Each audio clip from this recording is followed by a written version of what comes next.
Somewhere in 1991, a visual effects team was still finishing work on a movie that was supposed to be in theaters the very next morning. Terminator 2 wasn't just ambitious. At roughly $100 million, it was the most expensive film ever made up to that point, built around a visual effect nobody had actually pulled off before, on a technology timeline nobody could fully guarantee. The effects work ran so close to the wire that finished theatrical prints didn't arrive at theaters until the night before release, not the week before, but the night before. And somehow, against every reasonable expectation for a production this chaotic, it became the highest-grossing film of the entire year and one of the most influential blockbusters ever made. The gamble nobody was sure would pay off, finished with hours to spare and not a single guarantee it would even work when it got there. That's the kind of margin most productions would consider a full-blown emergency, not a Tuesday. Hello my cinema folks, it's Hefty Cinema here. Grab your heavy popcorns as we dive straight into the Terminator-verse. Terminator 2 picks up years after the first film, The Terminator, 1984. For few of us who might not have watched it, it's about a cyborg assassin sent back in time to kill a woman who we know as Sarah Connor, whose unborn son will save humanity. Fast forward to Terminator 2 with Sarah Connor's son John, played by Edward Furlong, now a preteen living in foster care, unaware his mother's warnings about killer robots from the future were ever true. Skynet sends back a new, far more advanced machine, the T-1000, played by Robert Patrick, made of liquid metal, able to reshape itself into almost anything it touches and nearly impossible to permanently destroy. In a genuine structural flip from the first film, the human resistance sends back a reprogrammed version of the exact same model Terminator that hunted Sarah Connor in 1984, this time played by Arnold Schwarzenegger as John's protector rather than his executioner. Funny, right?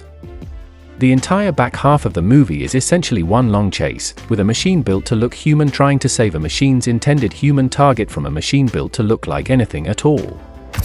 Cameron built the entire back half of the film as one continuous act of pursuit, trusting that a good enough chase could carry a sequel further than a bigger, more complicated plot ever could.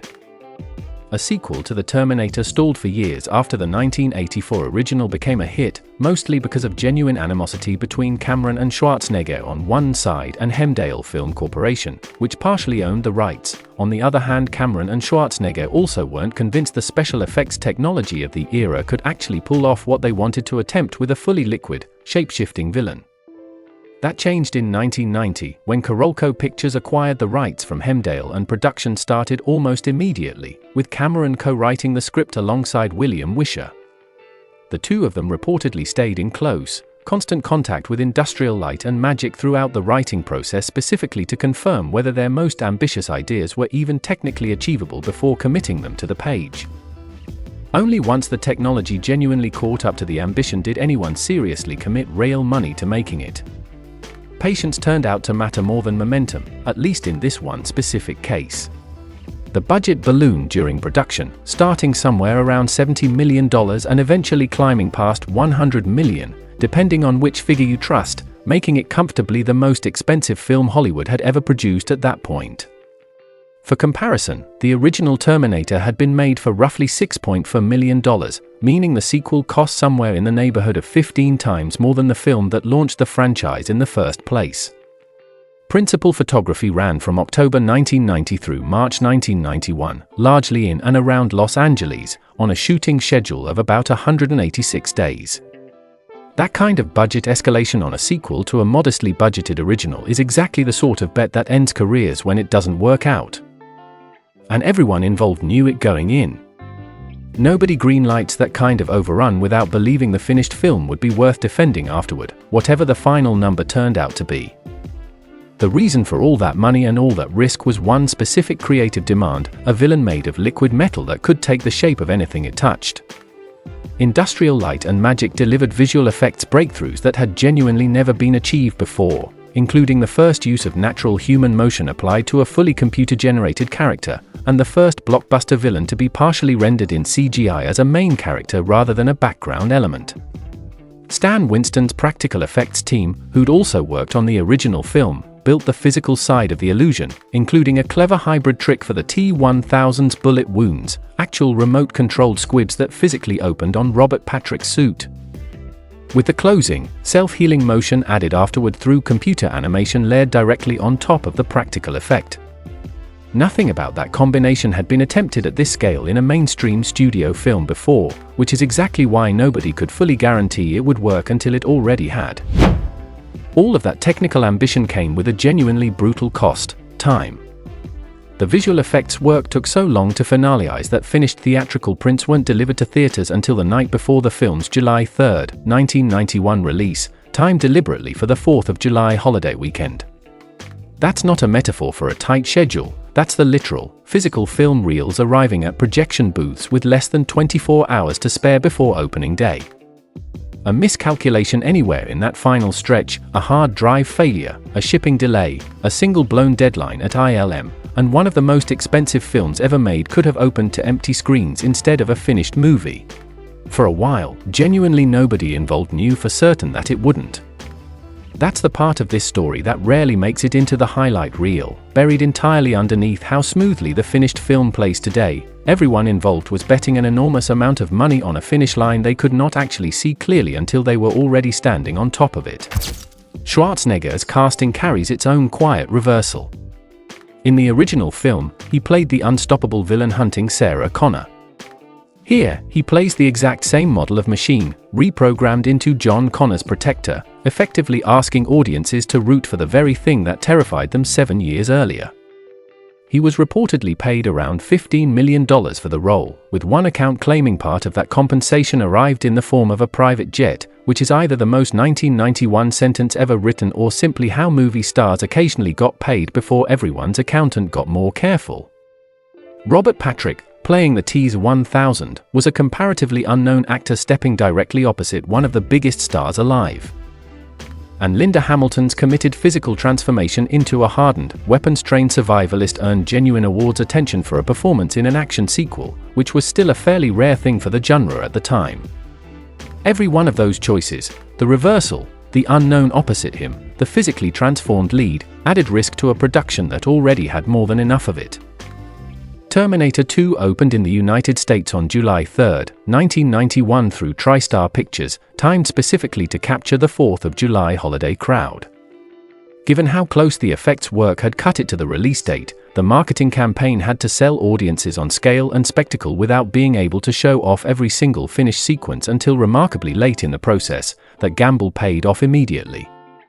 Audiences turned up in force from opening weekend, and word of mouth about the T-1000 shape-shifting effect specifically became a significant part of why people kept returning to theaters, eager to see a technical achievement nobody had quite witnessed in a mainstream blockbuster before this exact film.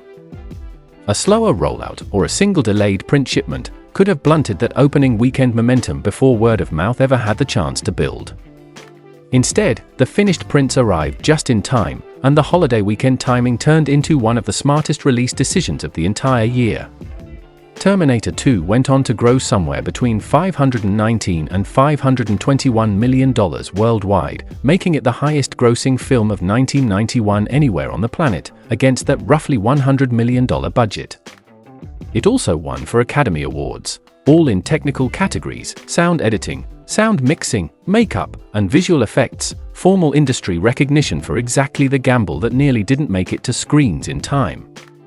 The film's success didn't just make money, it fundamentally reshaped what studios believed audiences would show up for, proving that genuinely unprecedented visual effects work, even attempted on a terrifyingly tight production timeline, could become the single biggest driver of a film's entire cultural footprint rather than just an expensive add-on. Those 4 statues sit on a very short list of Oscar wins for a film that spent its whole production terrified the effects wouldn't be finished in time to submit for consideration at all. More than 3 decades later, Terminator 2 still routinely appears on lists of the greatest sequels and the greatest action films ever made, and the T-1000 remains one of the most referenced visual effects achievements in blockbuster history. Its influence on how effects-heavy productions get budgeted, scheduled, and marketed is difficult to overstate, since it proved a 9-figure gamble on unproven technology could pay off spectacularly rather than sinking a studio. It's easy to forget, watching the finished film today, that the whole project was genuinely still being assembled with hours to spare before its first audience ever saw a frame of it. history tends to remember the finished product and quietly forget just how close the whole thing came to not existing in time to be judged at all, a detail most retrospectives leave out entirely in favor of talking purely about the liquid metal. Here's what we can say. What actually makes Terminator 2 remarkable isn't just the liquid metal, or the budget, or the Oscar wins. It's that an entire industry watched a production this expensive, this technically unproven, cut things this close to release, and still deliver one of the most beloved blockbusters of its decade. That's not a formula anyone could responsibly repeat on purpose. It's the kind of outcome you only get once, from people who genuinely didn't know if it would work until it already had.